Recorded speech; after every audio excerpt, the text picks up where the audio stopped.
Welcome. We are going to be talking through page 8, some review of net ionic equations and precipitation reactions.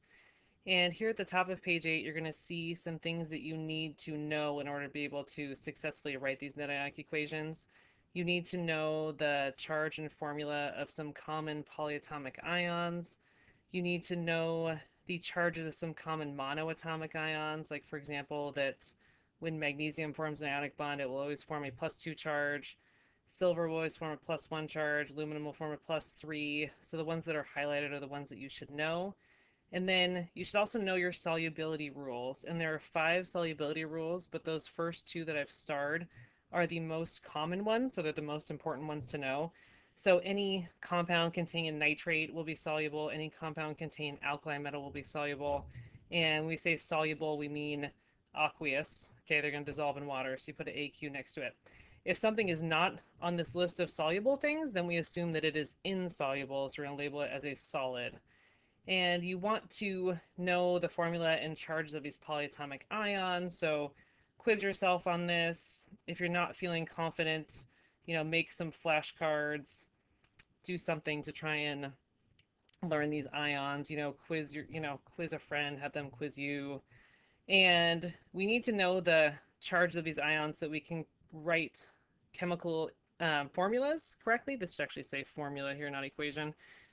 And so, like for example, when we put together calcium and bicarbonate, calcium has a +2 charge, bicarbonate has a -1 charge. So the way that we figure out the formula is we have to make it so charges add up to 0. So we need 2 bicarbonates for every 1 calcium to make this one work out.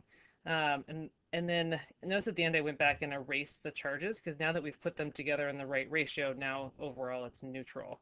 If I look over here at potassium phosphate, I'm going to combine a potassium with a phosphate. A potassium ion has a +1 charge. It's an alkali metal over in that first column. Phosphate has a -3 charge. So in order to get these charges set up to 0, I need 3 potassiums for every 1 phosphate. So that is my formula there. Okay, so let's put those to practice over here with these precipitation reactions. We'll go through a few of these. So we've got a solution of silver nitrate. I'm going to label the charges up here on the top, and a solution of lithium bromide.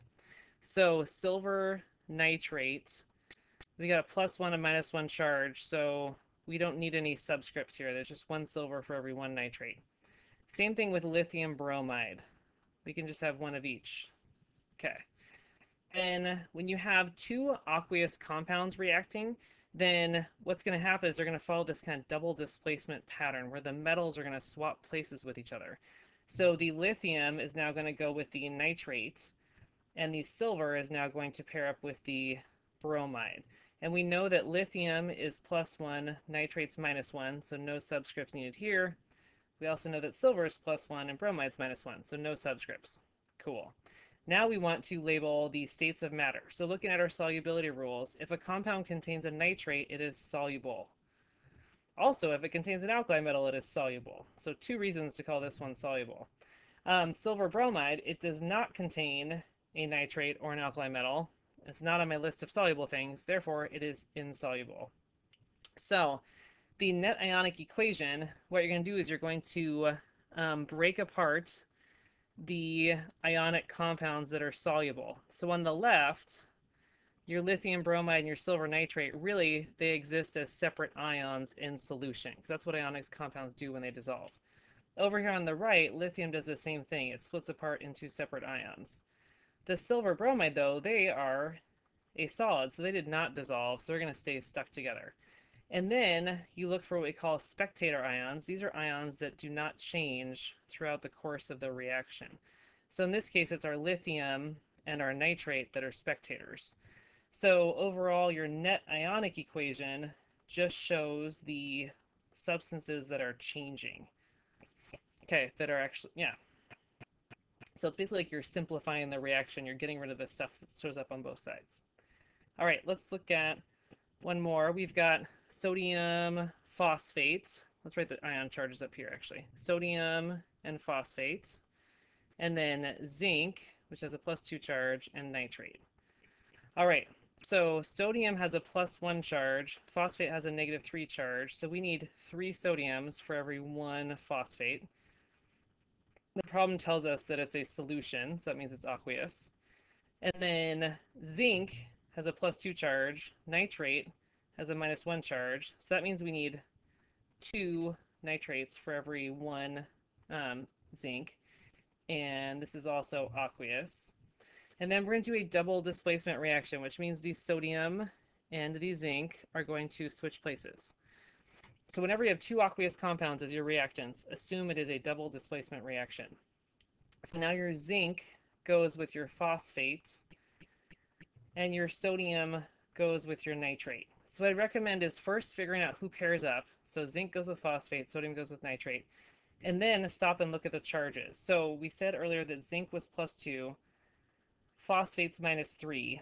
In order to make these charges add up to 0, I need to have 3 zincs for every 2 phosphates. So we kind of did a little crisscross applesauce to figure out that formula right there. Over here, sodium's +1, nitrate's -1. I don't need any subscripts down here. All right, so now I've figured out the equations, the formulas, sorry. Now let's figure out the states of matter. So if it contains a nitrate, it's soluble. So therefore, this one must be soluble. Zinc phosphate doesn't have a nitrate or an alkali metal, so it's not soluble. So it's going to be your solid. And then we want to make sure these are balanced. So I need 3 zincs over here. So I'm going to put a 3 out there. And now that gives me 3 times 2, 6 nitrates. So I'm going to put a 6 right here. And then if I put a 2 out in front here, that gives me 6 sodiums and 2 phosphates. So we are all balanced now. Okay, now I want to do the net ionic equation. So you take all of your aqueous things and split them apart into their separate ions. So your sodium phosphate is going to look like this. Your zinc is going to look like this. I've got, oops, that's a negative. Your zinc phosphate is your solid, so it does not split apart into ions. But your sodium nitrate is soluble, so it does split apart into ions. And then you're going to look for spectators that are the same on both sides. So in this case, it looks like your nitrates are spectators and your sodiums are spectators. So we are going to cancel those out and basically simplify our equation and just show the things that are actually changing. So what actually happens is 2 phosphate ions combine with 3 zinc ions to make solid zinc phosphate. And that is what is happening in this chemical equation. All right, so we did 2 precipitation ones. Let's scroll down and look at some other types. So here's some other net ionic equations. They're not precipitation reactions, but we also aren't being asked to predict products here. Here we're just given the balanced chemical equation, and we're just trying to figure out who ionizes and figure out who your spectators are. So remember, our rule is that we are going to ionize aqueous ionic compounds. We also ionize aqueous acids, but we don't have any acids yet in these problems. We'll do those later. Okay, so I'm going to ionize your aqueous ionic compound. So aluminum chloride, AQ, that looks like an aqueous ionic compound. So I'm going to split it apart into its component ions. Okay, so aluminum has +3 charge, each chloride's -1. Cool. Zinc is a solid, so I'm not going to ionize it. It is not an aqueous ionic compound. Okay. Over here, I do have an aqueous ionic compound, so this is going to split apart into ions. And then I have a solid. So, whoops. I have a solid, so I'm not going to ionize my solids. So again, important thing, only ionize aqueous ionic compounds. Okay. So now I'm going to stop and look at this. I'm going to look for spectator ions. I only have one spectator ion. It's my chloride. Because everything else changed. Notice how aluminum went from aluminum ion to solid aluminum, and this went from solid zinc to zinc ion. So those things changed, so I can't cancel them out. The only thing I can cancel out is the chloride, because I have the same number and the same charge, and everything's the same. So my net ionic equation would look like this. 2 aluminum ions and 3 solid zincs make 3 zinc ions and 2 solid aluminums. All right, let's do one more like this down here. And stop and try it yourself first if you haven't yet.